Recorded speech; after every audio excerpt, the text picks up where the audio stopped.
Right now, there is only one congressional seat in the entire United States that is open, and it's right here in the Northwest. The more than 600,000 people in Oregon's first congressional district have been without a voice in Congress since David Wu resigned more than 5 months ago. By the end of this month, though, that will change. One of the two candidates standing in this room tonight will head to Washington as the district's first new Congress member since 1999. Later in the debate, the candidates will question each other, and then we will take questions from you at home. So send us yours anytime during the debate. To do that, you can log on to either our Facebook page or the Oregonians' Facebook page and submit your question. We'll select a few to use on the air. But now let's meet the candidates. Suzanne Bonamici is a lawyer who recently resigned from the state legislature to run for Congress. After law school, she worked for the Federal Trade Commission and in private practice. Bonamici got involved in state politics in 2001 and was first elected to the Oregon legislature in 2006. She and her husband have 2 grown children. Rob Cornilles is a business owner from Tualatin. He and his wife started their company in their home back in 1995. That company advises sports franchises on serving fans and their customers. Cornilles was also the Republican candidate for the 1st District seat in 2010. He and his wife have 3 children. Helping us and the candidates stay on time tonight is our timekeeper, Portland State University professor Chris Carey, seated at the children's table tonight, apparently. We've got to stop meeting like this, Chris. And we're going to start off the debate by taking questions from our panelists, Jeff Mapes, senior political reporter from the Oregonian, and Laurel Porter, News Channel 8 anchor and host of our current affairs show, Straight Talk. We also have questions from voters around the district. Joe Donlin will introduce those. Here's the rules. Candidates will get 1 minute to answer the questions. Then your opponent will have 30 seconds for a rebuttal. And to keep everything on track, the reporters, you can ask a follow-up at your discretion. Just get my attention, wave, whatever you want. And first, we're going to start with Jeff Mapes from the Oregonian. Jeff, your first question will go to Mr. Cornilles. Hi, good evening. Yeah, you say you want to see more road and bridge construction to help improve the economy, including the $3 billion Columbia River crossing here in Portland and Vancouver. Yet the Highway Trust Fund is running in the red right now and already has to be subsidized by deficit spending.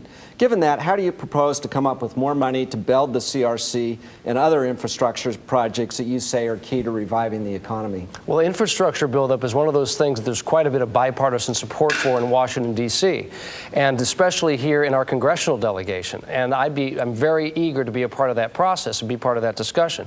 As far as funding, of course, we have to set priorities in this country. The deficit that we're running just last year was $1.3 trillion. In order for us to have the funding that's necessary for these vital programs that will also grow jobs, we have to grow the economy by producing greater taxpayers. Not just raising taxes, but actually creating more people who are paying into the system, while also learning how to be disciplined in our spending back in Washington.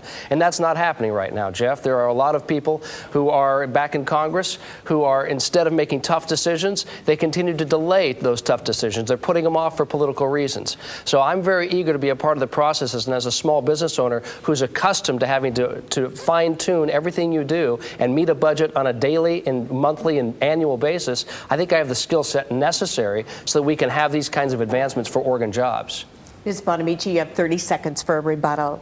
I've been talking about infrastructure projects as part of my jobs plan throughout this campaign. In fact, I know right now that between Oregon and Washington, officials are talking about how to come up with a state portion of funding for the Columbia River crossing. When they do that, I'll be a champion for the federal share in Congress. But we also need to get people to work on the structurally deficient bridges all around the state, and also our electrical grid to rebuild our energy system, our electrical grid to support our renewable energy industry. Laurel, your first question goes to Ms. Bonamici. Ms. Bonamici, good evening. You've never served in the minority in the Oregon legislature, but if you're elected to Congress, you'll be in a House run by Republicans. Is there a single issue where you can work with them on the economy, where you would say the Republican majority is on the right course to help restore the economy and create jobs? Well, Laurel, thank you. I will be working with my colleagues on both sides of the aisle on every issue in Congress. I don't see issues as Democratic issues or Republican issues. The issues that I'll be working on are issues that are issues of the constituents of the district. In fact, my jobs plan includes short-term and long-term solutions, including getting capital to entrepreneurs and small businesses, just like I did in the Oregon legislature. That's not a partisan issue. That's something where I'll be working across the aisle. The same thing is true with infrastructure funding. There are proposals right now for infrastructure funding that have the support of both labor and the Chamber of Commerce. Those aren't partisan proposals. Those are proposals that will help get people back to work across the state. So if you want someone to get things done across the aisle, you send someone to Congress who has the experience and the record of working across the aisle. That's what I've done throughout my term in the Oregon legislature, and that's what I'll continue to do in Congress. Mr. Cornilles. You're right, Suzanne. We should send someone back who has experience working across the aisle. Unfortunately, in your candidacy, we can't find that person because the fact is that you vote 98% of the time with the majority of your party in Salem. And that's when you had a split. In Salem, a House and a Senate. When you were in the majority, you were actually voting 99% of the time with the party. That's not helpful to get things done. I think voters understand that anyone who does that in Salem is likely to do that in Congress. That's the problem with Congress today. That's why we need people who don't have political axes to grind to go back and actually get something done. I just wondered if you could name, Ms. Bonamici, just one issue that's currently before Congress that the Republicans are championing on jobs that you would agree with them on. Many Republicans are talking about infrastructure. I agree with that. We need to get people back to work on infrastructure. But we also need to understand that Rob keeps using this 98% figure that is misleading. In fact, we did an analysis. Yes, I voted 98% of the time with the majority of Democrats. I also voted 98% of the time with Republicans in the Oregon legislature. Congress could take a lesson on how to get things done working across the aisle. We need to do things in Congress more like we do in Oregon and really get things done. Joe, your first viewer question will go to Mr. Cornilles. And it comes from Aaron Taylor. We caught up with him in Hillsboro. Aaron has a question about the economy. He's having a tough time finding a job. My question is, if elected, how would you guys, help the unemployment rate as far as, more jobs in Oregon? Well, I appreciate the question, Aaron. I also appreciate the concern of so many people in Oregon that are unemployed. We have a national average of unemployment about 8.6%, but Oregon continues to be above that national average and has been for 15 straight years. You have to ask yourself, how did we get here? Is it the leadership? Is it the lack of creative ideas and innovation? Is it a lack of proper representation? For me, the way you create jobs is you have to provide certainty to those who would hire if they had a greater sense of confidence that Congress was doing what was necessary. But we have a do-nothing Congress, or we have a Congress that's spending money they don't have. And as a result, it's tying up the capital in this country. It's preventing small businesses like mine, where I've employed 60 people and helped 500 people launch careers. It's preventing people from us like having the confidence and the certainty and the predictability to make difficult decisions that are required when you hire someone, when you invest in somebody. So it starts with creating more predictability from the federal government so that we can let the private sector do what they do best, and that is invest, take risk, and you and I will benefit from more hiring in this state, Aaron.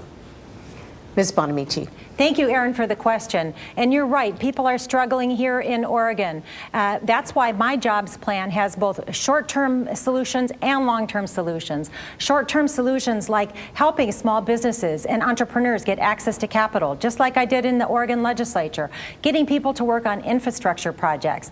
And also, it's a matter of priorities. We need to end the Bush tax cuts for millionaires, something my opponent does not support, get more money on the table for job training. As a graduate of a community college, I'll work with community colleges to make sure they're job training that meets the needs of the businesses in the district. Jeff, your question goes to Ms. Bonamici. Good evening. Do you think individual Americans have a right to health care, and explain why or why not? I do, Jeff. Thank you for the question. I believe that everyone in this country should have access to health care. And when everyone has access to affordable health care, then costs begin to go down. Because what happens now, when some people aren't covered by insurance, they don't get the preventive care they need. They end up getting their health care in the most expensive place imaginable, the emergency room. In fact, I saw that when I did a ride-along with the Washington County Sheriff, and we went to the emergency room twice in one day. When people have access to affordable health care, then they can get preventive care, we can get better health outcomes, and that begins to drive costs down. And another thing we need to do as well is start looking at how we're spending money. We are subsidizing agriculture that is subsidizing products that lead to poor health outcomes. When we are spending federal dollars on products that don't make people healthy, that's the wrong priorities. You want someone who will have the right priorities, you send someone to Congress with that experience. You know, everybody wants health care, and everybody deserves to be covered. However, the Affordable Care Act, which was passed more than a year ago, almost 2 years ago in Congress, it wanted to provide access, but it didn't do anything to drive down costs. If we all want to go to a Timbers game and it's $100 a seat, not many of us will have access to Gerald Wynn Stadium. But if the ticket was about $10, more of us could have access to it. So you can talk about access all you want, but if you don't address cost, we're not going to be able to achieve that kind of goal. That's the kind of reform that needs to happen in health care. Both Republicans and Democrats have kicked the can on this, and they've been neglectful in this duty of reducing costs for health care for everybody. Laurel, your question goes to Mr. Cornilles. Mr. Cornilles, most analysts agree that something has to change with Medicare to keep it solvent in the years to come. Do you agree with Senator Wyden's joint plan with Republican Paul Ryan to keep traditional Medicare as an option, but to give future retirees a fixed payment they could use for private health insurance or traditional Medicare? If not, what specific changes would you make to Medicare to ensure its future? I applaud Senator Ron Wyden and Congressman Paul Ryan from Wisconsin for coming together and finding a bipartisan concept that they are preparing to present to Congress. This is exactly what needs to happen. And unfortunately, my opponent has, in fact, distanced herself from Senator Wyden's plan. And I think this is very unfortunate. We finally have two strong-headed people from both sides of the aisle coming together, and they're rejected by my opponent. Now, the fact is that right now, seniors in Oregon, 254,000 seniors in Oregon, have chosen a private Medicare plan. It's called Medicare Advantage. My opponent would want to take that away. I don't think that's right. I think they need to have that choice, and also the option of choosing a public plan, such as what Senator Wyden has presented. Choice is the question here, not either or. And anyone who wants to only give you one choice is someone who's taking away something that I think is extremely a very bad and sad commentary on the lack of leadership coming from the other side. Go ahead, Ms. Bond. Thank you for the question. First, I want to say that my opponent on day one of this campaign attacked me on Medicare and Medicare Advantage, and that claim was found to be false. I also applaud Senator Wyden and Congressman Ryan for coming together to work on a bipartisan plan. However, this one I don't support because it does not reduce costs. Privatization will not reduce costs for our seniors. The National Coalition to Protect Social Security and Medicare, which has supported my candidacy, agrees. This plan will not reduce costs. It's privatization. I don't support it. And Joe has the next viewer question, and it goes to Ms. Bonamici. And it is a familiar theme, comes from Jim Litherland. He's a businessman in Clatsop County. He has a question about the economy. The construction industry has been badly damaged in Northwest Oregon. What new original ideas can you bring to the table to help correct it? Thank you, Jim, for the question. What we need to do is start revitalizing the economy in rural areas as well as urban areas. We need to get people back to work, and we need to get people back to work building houses so we can start selling houses again. Again, my Access to Capital Act that I passed in the state legislature is something I will replicate in Congress, helping small businesses get access to capital. And I want to tell you, Jim, that the Oregon Association of Realtors is supporting my campaign because they they know that I will do the work to get people back to work and to revitalize our housing market. One of the things I want to mention too is with my strong consumer protection background, I know what we need to do to make sure that we don't have another financial crisis, to make sure that we have strong consumer protection laws that will rebuild consumer confidence in our financial markets so that people will start working and spending again. And best of luck to you, Jim. I think it's clear that what we're seeing coming out of Washington right now is an overabundance of regulation that's causing small banks, community banks in particular, from withholding funds that they would otherwise want to lend, because it's largely coming from an act called the Dodd-Frank bill, which was passed about a year and a half ago. This was originally intended to make sure that large banks don't do the types of nefarious things they did that helped cause this collapse. But now it's trickled down to community banks, and that's why they're not having the capital lent to them. We need to, again, take the shackles off the small businesses and community banks so we can have more commerce within these rural communities. Jeff, your next question goes to Mr. Cornilles. Hi. Your opponent, as well as Democratic committees, are running ads saying your business was hit by a tax lien of more than $83,000 for failing to pay payroll taxes. Meanwhile, you've been running ads playing up your business experience. How can voters feel confident in you as a congressman working on budget issues when your company didn't always pay its taxes on time? Thanks for the question, Jeff. I'm a small business owner that started a company 16 years ago out of my spare bedroom. We grew it into a leader in our industry. And throughout those 16 years, like any small businesses, you hit bumps in the road. This one in particular came in 2006, where we found that our new bookkeeper had neglected to pay payroll taxes for several months. When it was discovered, we immediately contacted the IRS. We fixed it within 90 days and paid the full fee and penalties and interest, etc. End of story. We never had a tax issue before that. We've never had one since. And I think any time that my opponent and those who would support her want to dismiss or even vilify small businesses who are trying so hard every day to survive, especially amongst the difficulties of a complex tax code, it shows how out of touch they are. It shows that they've never personally created a job. And if you don't have someone in Congress who's ever created a job, how can they actually lead in the number one problem that we're facing in this country today, job creation? Mr. Cornilles is running on his small business owner record, and voters deserve to know what his record is. That's a truthful claim about a tax lien. It took months before that tax lien was put on and months for it to be paid. But I want to tell you that that is a true ad. The ads that Mr. Cornilles is running against me are not. In fact, today, PolitiFact said that the ads that Rob is running against me are so false that his pants are on fire. So the ad that I ran against him tells the truth. The ads that he's running against me are false. Okay, Laurel, your next question goes to Ms. Bonamici. Your opponent says you were part of the Democratic establishment that covered up the failings of David Wu.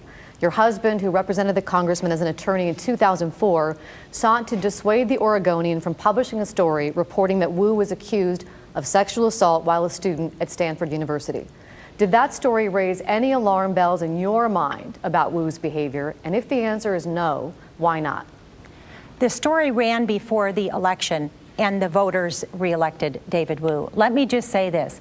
David Wu is gone from office. It's a good thing he's gone from office. He needed to resign. I was preparing my campaign to run against him when he filed his resignation. And in fact, when he resigned, Rob said this: the best thing about the resignation of David Wu is that now we don't have to talk about him anymore. And I agree with that statement. And now Rob's actually backtracking on that statement and bringing up this issue. And I want to say that this is the kind of thing that voters don't want and they don't deserve. They want to talk about the issues. They want to talk about what we stand for. And comments about David Wu are in the past, and the people who are talking about him are missing the point of the election. The point of the election is who brings the best strong leadership to represent this district, and both the Oregonian and today the Daily Historian have concluded that that is me with my leadership and my experience. Quite a startling statement. How convenient that we need to put aside the affairs of David Wu when my opponent supported him. As you mentioned, Laurel, her husband was his personal attorney for years. As you also know, as has been reported in the Oregonian, he tried to dissuade the Oregonian from reporting on those sexual abuses. And she contributed to his campaign. She defended him. And she even tried to strong-arm one of his opponents in 2010 from running against David Wu.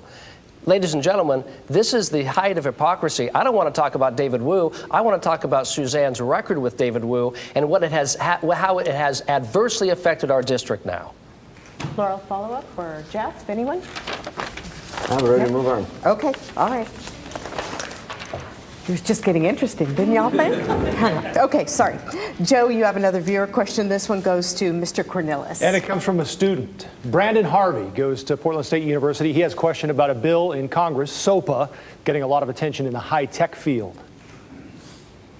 Students use the internet a lot, and there's fear that the Stop Online Piracy Act will affect free speech negatively.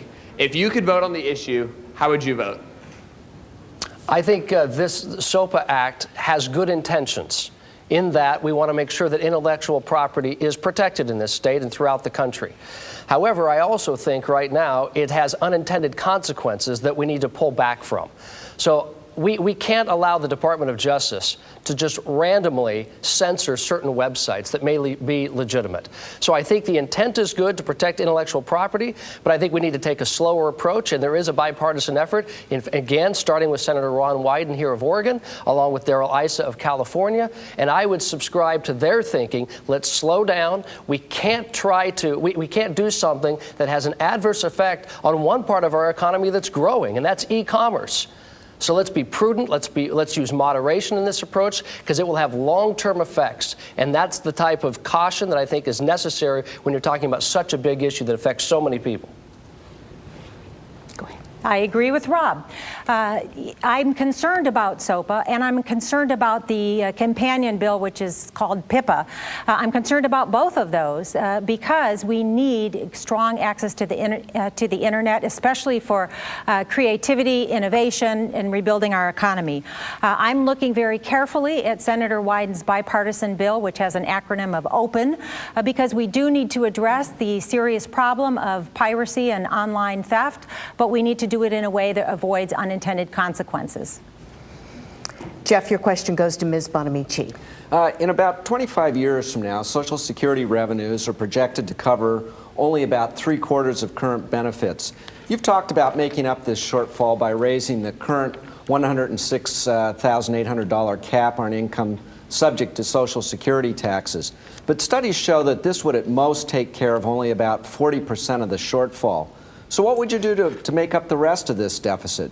Means testing benefits for wealthier seniors, a payroll tax increase for everybody, another gradual raise in the retirement age, reducing the cost of living increase for future retirees, or what? Please be specific. Thank you, Jeff. And I do not support privatization of Social Security, and I do not support cutting benefits to Social Security. Social Security is a promise we've made to seniors. And what I do support is, as you mentioned, let's start with raising the income cap that is currently at $106,800.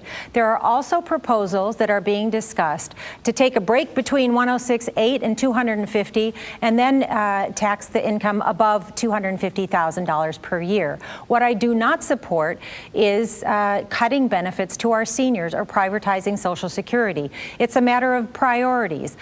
Social Security, again, is a promise we've made to our seniors. I will protect and not privatize Social Security. I've been very clear. I would neither support the privatization of Social Security nor Medicare.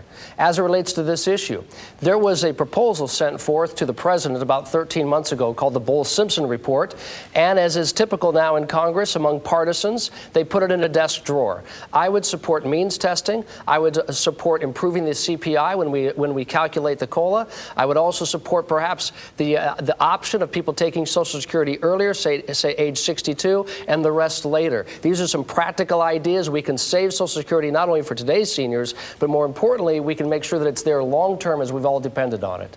I'd like to follow up on Ms. Bonamici. I'd still like to know, you mentioned once again that you want to raise taxes on income above the current cap, but what do you want to do to make up the rest of the shortfall? What other ideas do you have or proposals that you would support? Thank you, Jeff. It's a matter of priorities. We can put more money on the table by cracking down on fraud. And just look at where we're currently spending money. We are giving tax breaks to big oil companies that are making record profits. We're spending too much money on agriculture subsidies. Look at the money we're going to be getting when we're bringing back our troops. So it is a matter of priorities. I will protect Social Security. The Simpson-Bowles first proposal is to cut benefits. I will not cut benefits. Laurel, your question goes to Mr. Cornilles. Most people agree that the U.S. borders need to be more secure. So let's go beyond that in a discussion about immigration policy. Should there be a pathway to citizenship or legal status for the 11 million plus illegal immigrants in this country? If not, what should be done with that group of people? And for Ms. Bonamici, when you answer, you've said that there should be a pathway to citizenship. How do you justify that to voters concerned that these workers are taking their jobs and draining government resources? First to Mr. Cornilles. Well, I don't believe in amnesty, but I also don't believe in deporting 11 to 12 million people and their families. I think it's impractical, and I think it would be inhumane. There has to be a balance in this approach. Now, Laurel, you said most people agree on border security. They may agree on it, but they're not doing it. And that's the problem with Congress. They all talk, but they don't do. And meanwhile, our economy suffers. Meanwhile, our streets are unsafer. Even the border, down on the southern border especially, tens of thousands of people on both sides of the border have been hurt or killed because of the wars, the drug wars, the child trafficking that's happening now, that's coming its way into Portland, into our region. So border security is first and foremost what needs to be done, not to mention the effect that illegal immigration has on education, on our economy as a whole. And I would add, here's good news. We can create jobs in the 1st District because there are businesses here that actually have technologies that would allow us to secure the border at a greater rate, thereby allowing Oregon to produce solutions for a national problem. Thank you, Laurel. And I have said, yes, we need to start by strengthening our borders, especially cracking down on those who traffic across the border, traffic humans, traffic drugs. That's a serious problem. We need to do a better job of that. But I do believe we should have a pathway to citizenship for those law-abiding citizens who are here. And that's where we need to bring people together around the table and find the best way to arrive at that. Find a bipartisan solution. Immigration reform is something that needs to be done at the federal level. So if you want someone to get the work done in a bipartisan way, you elect someone who's actually worked in a bipartisan way. Joe, your next viewer question goes to Ms. Bonamici. And it is a national issue, one, in fact, that President Obama will soon have to make a decision on. It's a massive pipeline project to deliver oil from Canada to the United States. The question is from Keiko-Ann Hollins. With gas prices rising 12 cents in the last 3 weeks, do you support the development of the Keystone Pipeline running from Canada to Texas? Thank you for the question. I don't support the Keystone Pipeline because I'm very concerned about its impact on the environment. What I want to do is use the funding for jobs in renewable energy and infrastructure rather than something like the Keystone Pipeline. I have been listening to constituents across this district being concerned about a similar issue with liquefied natural gas across Clatsop and Washington counties. Constituents are very concerned about that. What we need to do is find clean, safe ways to provide energy, and I would support our renewable energy industry with clean, safe energy. Well, ladies and gentlemen, that represents the answer you just heard, a lack of confidence in American innovation and sense of responsibility. I do support the Keystone Pipeline. It's a bipartisan proposal. Democrats and Republicans alike in Congress want this to move forward because it's not only a job creator, it's also a way for us to responsibly manage how that oil is transferred from Canada to Mexico. Or we can allow Canada, which is going to develop it anyway, to send it over to China, and who knows how they'll develop and refine it there. Let's let America be out front, making sure this is done environmentally safe and responsibly. Jeff, your question goes to Mr. Cornilles. Yeah, you said recently that you were willing to go very far, quote unquote, to stop Iran from producing nuclear weapons. What do you mean by very far? Does that mean you would support a U.S. attack against Iranian nuclear facilities if that was the only way to stop them from acquiring these weapons? No one should give a cavalier answer to a question like that, and I'm not going to start tonight. This is a serious matter whenever you're discussing the potential of putting our children, our men and women, in harm's way. I think we all are fatigued by what's happened over the last 10 years in our country, by making decisions that now in hindsight, for some people, appear to be somewhat rash. So the thing that we must always ask ourselves, whenever we're considering moving into a conflict, wherever it be in the world, first of all, do we have the equipment and personnel necessary to accomplish the goal, after the goal has been clearly defined? Are they properly, as I say, properly equipped so that they can be safe? And then, what is the exit strategy once the goal has been accomplished? And this is why we have so much division in this country, because many people now recognize there wasn't an exit strategy in Iraq, and some people are questioning that in Afghanistan. So these are the kinds of very sensitive issues I would be a part of making as a member of Congress, or in other words, I would not vote for any drastic measure or movement unless I had answers to those important questions to protect our people. Ms. Bonamici. Thank you. It is a very serious issue. I'm concerned about the threats from potential of nuclear weapons in Iran, especially with its proximity to Israel, which has been a partner with the United States for years. I support diplomatic efforts. I support development efforts, and making sure that before we give any foreign aid, we're looking at where that aid is going. Economic sanctions are critical. We haven't gone far enough with economic sanctions. That's where I would start. Laurel, your question goes to Ms. Bonamici. Your opponent has criticized you for voting against bills in the legislature that would expand online and charter schools and make it easier for students to transfer to neighboring school districts. Since many students do learn differently, what's wrong with school choice? Thank you for the question, Laurel. And there's nothing wrong with school choice depending on how you define it.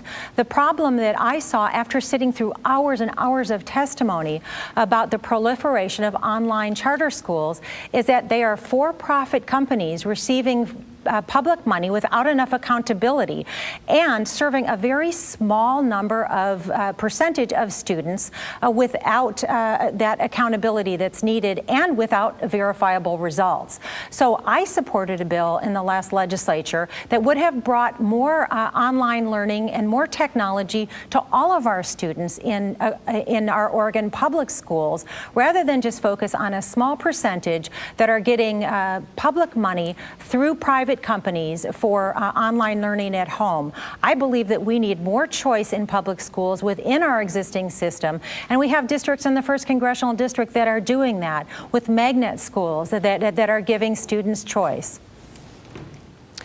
I won't be a friend to union leaders. I'll be a friend to the children and the parents who are responsible to make sure those kids are properly educated. Our teachers in our public schools need our support. And I find it quite unsettling that my opponent was in the minority in voting against providing open enrollment in the last legislative session.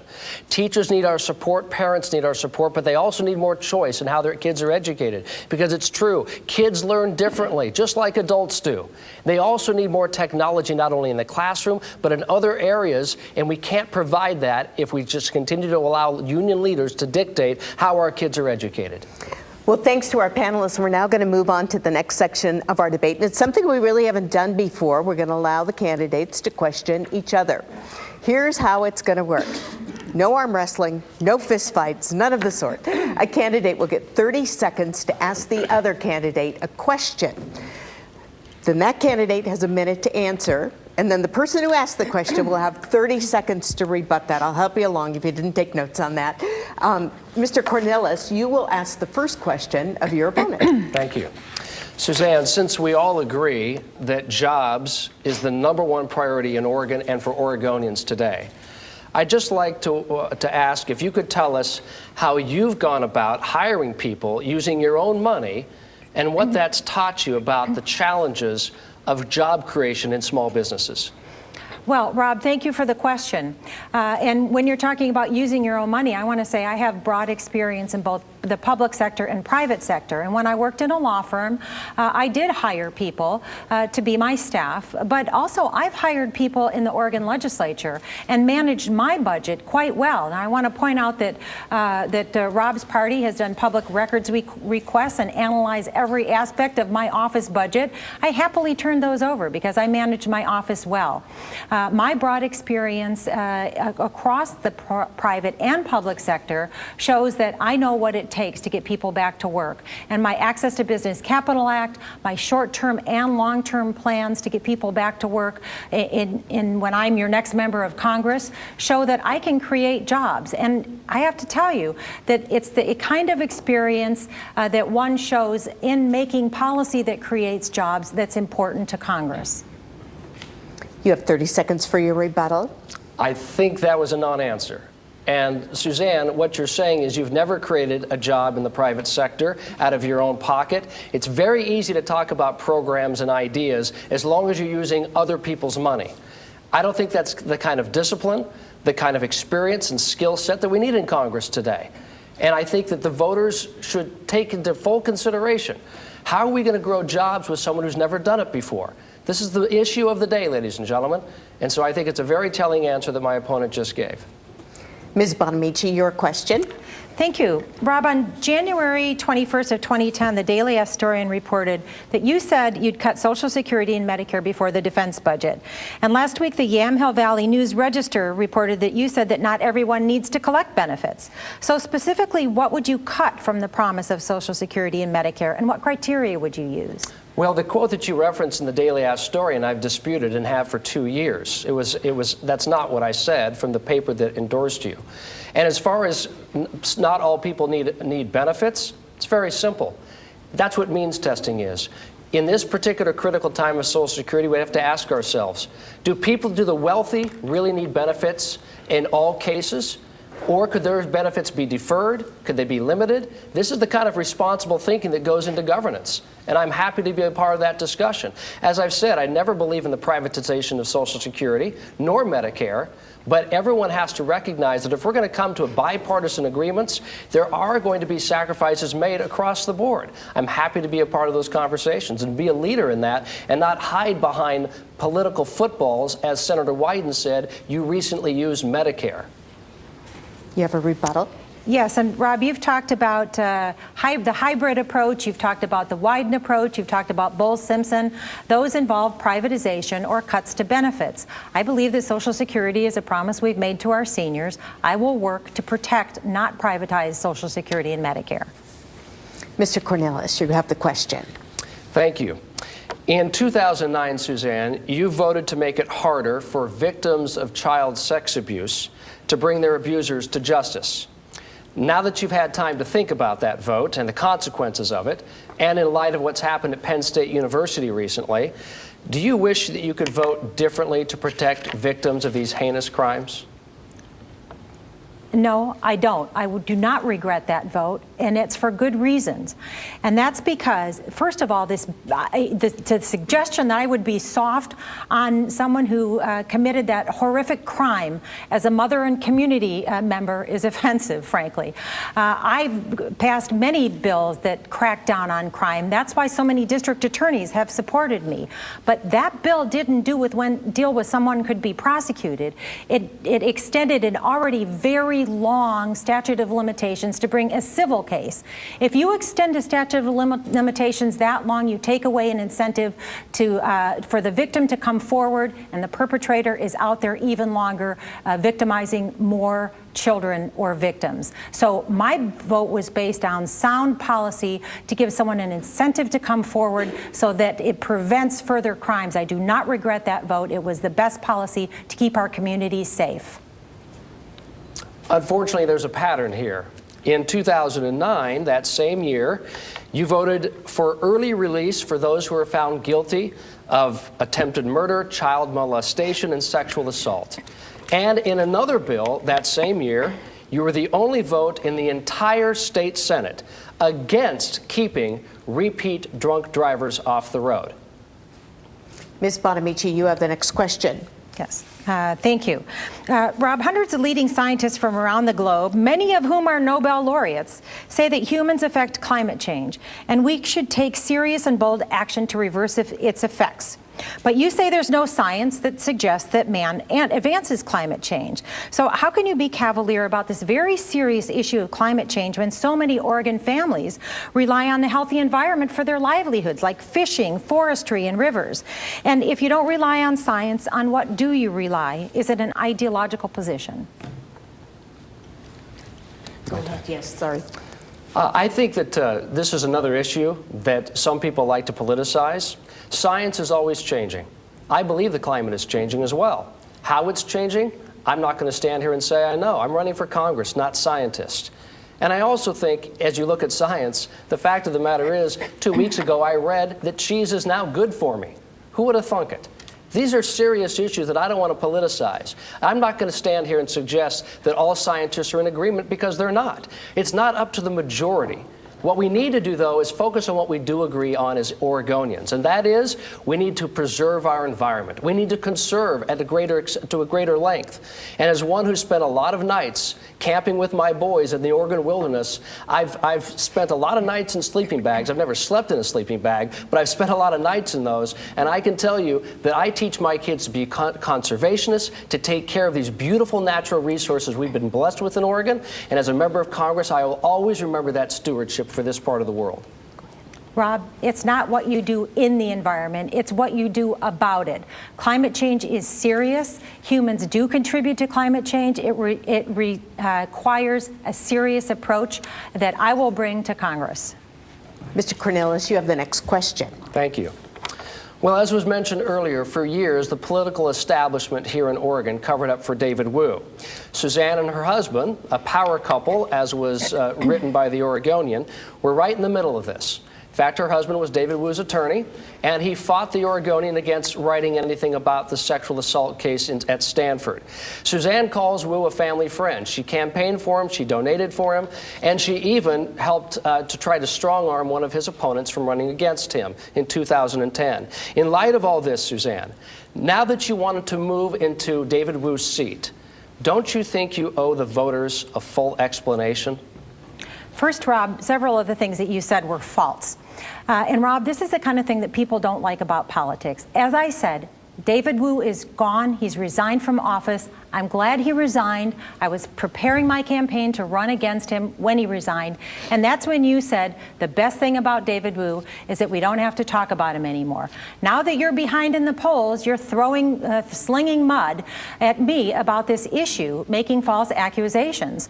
And I agree that the best thing about it is that we don't have to talk about him anymore. And so, you know, Rob, you might think that you're insulting me with this issue by slinging this mud, but frankly, I believe it's insulting to the voters. The voters want to hear about what we're going to do in the community to create jobs. What are we going to do to get the economy back on track? How are we going to serve in Congress? What are our values and what we stand for, rather than mudslinging? So, Rob, your false attacks against me need to come to an end. Well, Suzanne, as you know, spending $1.5 million to try to discredit me, a small business owner from Tualatin, is the epitome of offensive. And I also think it's offensive to see this type of insider politics within our state. And now I would ask the voters, do you want to reward this kind of activity by putting the very person in this seat who helped to cover up for the shenanigans and the misdeeds and the abhorrent behavior of the person who was last here? Ladies and gentlemen, I don't think we can afford this type of more of the same. Ms. Bonamici, you'll have the final question. Rob, people have lost trust in Congress, and one of the reasons is because of money in politics. Now, I earned the nomination of the Independent Party of Oregon, in part because I believe we need to get the money out of politics, that corporations are not people, and we need to work to overturn Citizens United. Conversely, you oppose Congress taking that action to allow limits and get the money out of politics. So my question is, with trust at an all-time low and skepticism at an all-time high, how can you take such a position against limitations on corporate donations? I don't think we should limit what people can do with their own money as long as it's fully disclosed. It's how they use their money that I think is creating cynicism among the electorate. In fact, just today, the Hillsborough Argus called out your political operatives, Suzanne, and said that what they're doing right now through mailers that are going throughout the district, portraying me as a used car salesman, are deplorable. They say it's dirty trick politics of the worst kind. And you haven't denounced any of those ads that your party has run against me, or the special interests that are backing you are running against me. So it's quite hypocritical for you to talk about taking money out of politics when that money is now trying to put you into Congress. What I think we need is greater transparency. We need to move to a system where people feel like citizens like me, a guy off the street, can actually run for an office without having his character assassinated by the political operatives in Washington, D.C. and the political elite in downtown Portland. Well, I agree that the people would rather hear us talking about the issues, Rob, but the ads that you've run against me have found to be so false that your pants are on fire. So I'll make you this offer. If you stop your false ads against me, I'll stop telling the truth about you. All right, on that note, we're going to move on. The candidates still have a few more questions to answer from you via the Facebook pages of the Oregonian and KGW. Each candidate will get 30 seconds to answer it. We're going to make it simple that way. And Mr. Cornilles, you will begin. It's been that way all evening because of how you guys drew your names. I didn't make that decision, to let you know there. And our first Facebook question comes from Jacob Lewin, and he asks, with the first district being 14% Latino, what outreach have the candidates done to the Latino community, and what is their position on immigration reform? We've touched on that a bit, but perhaps you'd like to address the outreach to the Latino community. As I recently said in another gathering, I want to reach out to all sectors of our society. Now, certainly in the Latino community, we have people that are struggling to find work. I want to be a champion for those people. And recently, I've talked a lot about my association with the Virginia Garcia Community Health Center. It's a community-based health center that provides health care for low-income or no-income residents, regardless of their race or ethnicity. This is the type of outreach that I've been about, and I also would suggest this district needs a champion, someone who will be a strong advocate for people who have a strong voice in the majority in Congress, not the minority. Thank you, Jacob, for the question. I do have Latino outreach in my campaign. I have people coming in who are bilingual, who are doing outreach to the Hispanic community. I plan to represent everyone in the district, just as I have in the Oregon legislature. And I've represented a district that includes a large Latino community, and I'm doing that outreach to make sure that I'm in contact with not only voters, but I'll continue that contact with Latino community as my constituents when I'm your next representative in Congress. Okay, the next question will go to Ms. Bonamici first, and it comes from David Signer. He asks, what can you do to mitigate the partisan mess in Washington? Thank you, David, for the question. And you're right that there is a partisan mess. It's no wonder that people are frustrated with Congress right now, with so many people out of work and looking for jobs. And Congress really needs to start doing its job. And you want someone to work across the aisle, you send someone who's actually done it. In fact, when I was elected to the Oregon House, I had a choice. Did I want to sit on the side of the House with most of the Democrats, or did I want to sit on the side with most of the Republicans? I chose to sit with the Republicans. That's because I want to get to know all of my colleagues. I'll act that way in Congress, work across the aisle to get the work done. I don't know how you can expect someone to work across the aisle in Congress, especially when their party is largely financing their campaign, when they haven't done it in Salem. A 98% voting record is pathetic. In fact, Senator Ted Ferrioli, the Republican leader in the Senate in Salem, he votes with the Republicans 75% of the time. So for Suzanne to suggest that she does it 98% of the time with the Republicans voting with them, well, if you believe that, I'm starting for center at the Portland Trailblazers next week. Ladies and gentlemen, we need new thinking. If we continue to think like we've always thought, we'll continue to get what we've always got in this state, and that's not good enough for me, and I don't think it is for you. Okay, Mr. Cornilles, the next question goes to you. It's from Charles Hudson, and he asks, what committee assignments would you pursue? Oregon has been without representation on the House Appropriations Committee for years, for example. Well, I think most people would love to be on the Ways and Means Committee. At least I would. Why? Because that's where policy is enacted that affects all facets of our economy. That's where we decide how jobs can be grown. And I've spoken considerably about reducing the tax burden by making the tax code simpler, fairer, and more predictable for everybody, by closing terrible corporate loopholes that companies like GE can take advantage of and make billions of dollars off off the corporate tax code. And I'd also say we need to lower rates for everybody to give more money into the American people's pocket so they can put it into the economy and invest and grow jobs. Well done. Thank you, Ms. Cornilles. Thank you, Tracy. And thank you for the question, Charles. As I've traveled around the district and talked to people, I realize that the committee where the important work is going to get done that impacts this district is education and workforce. I'm also interested in energy and commerce. Those are both committees that will make significant policy that will help get people back to work, that will strengthen our system of public education, and that will rebuild our economy. Energy and Commerce also has a committee that deals with consumer protection issues. And also I'm interested in the Small Business Committee because I know that small businesses are the backbone of the economy. That's why more than 40 small business owners are supporting my candidacy. Thank you. Ms. Bonamici, this next question comes from Martha Tate. She asks, what would you do to make college more affordable and accessible for middle-class students? Oh, thank you, Martha, for the question. We absolutely need to make college more affordable and more accessible to all students. I support making Pell Grants more accessible and affordable for students and making sure that we have funding so that our universities and colleges don't need to continue raising tuition. It's a matter of priorities, and I believe that a strong system of higher education will help rebuild the economy and is the key to revitalizing our communities and having strong, safe communities and the workforce that we need. And as a graduate of community college, I really understand that. Well, the fact is that since Senator Bonamici was in the state legislature, the cost of tuition for an Oregon university went up 42%. So when you talk about lowering the costs, I don't think you can look to the current regime, if you will, to provide any substantive solutions.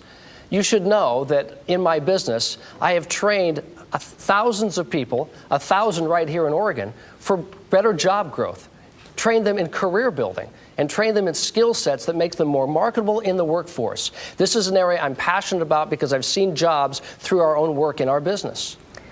Mr. Cornilles, this question comes from Jeff Gage. He asks, what are your views about legalizing marijuana and using the taxes that could be raised on it as a revenue stream? I like your creativity, but I don't agree with it. I don't think that's the solution, and I think Oregon has largely spoken on this. But that's a state issue, and if the state of Oregon decides that they want to do that, I'm a 10th Amendment believer. But I think it's more important that we talk about long-term solutions, things that will actually build confidence in our economy. And here in Oregon, I'm putting aside marijuana for just a moment, we have so many assets that the world would want if they had a representative in Oregon, in this district, that would champion these assets. And that's what I've done professionally. That's what I want to do for Oregon. Ms. Bonamici. Thank you for the question, Jeff. I believe that the voters should decide that issue as well. But what we need to do is make sure that our agriculture community is thriving. And that's why I support a solution that can be done at the federal level that will create a crop for Oregon, and that's industrial hemp. Industrial hemp is something that right now is used in products, and people with businesses right here in Oregon have to buy it from Canada because there's a federal law that says that it can't be grown. It's not marijuana. It's a crop that can make our businesses here, our agricultural businesses, more healthy and help with the economy. That I support. Great. Thanks to all of our Facebook friends. We do appreciate you sending in those questions. We will now move on to closing statements. Each candidate will have 1 minute to make their case to represent the 1st District. Ms. Bonamici won a drawing before the debate and will go first. Thank you. Thank you to KGW and the Oregonian for this opportunity. You know, Congress has a pretty low approval rating right now, and it's not surprising with so many people out of work, too many foreclosures, hunger and homelessness on the rise. We need Congress to stop playing politics and do its job. We need someone to tackle the debt and the deficit, but do it with the right priorities. Someone who doesn't just talk about balancing a budget, someone who's done it. Someone who doesn't just talk about working across the aisle, someone who's actually done it.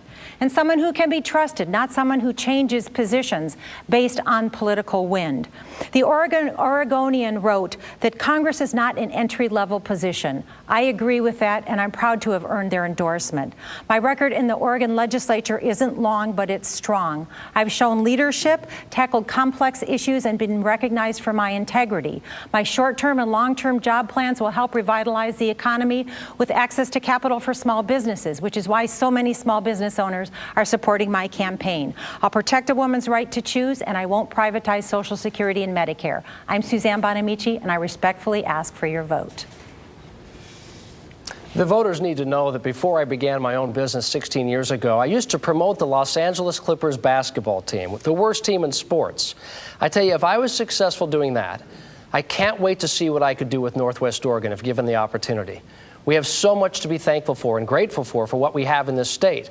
I'm also very grateful for the legacy that people like Tom McCall, Mark Hatfield, and Vic Attia have left us. Those people are the model that I'd like to emulate, if you'll allow me the opportunity.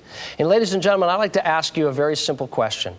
You probably expect us to go back, and you want us to go back to Washington and work across the party lines and get something done. I pledge to you I will do that.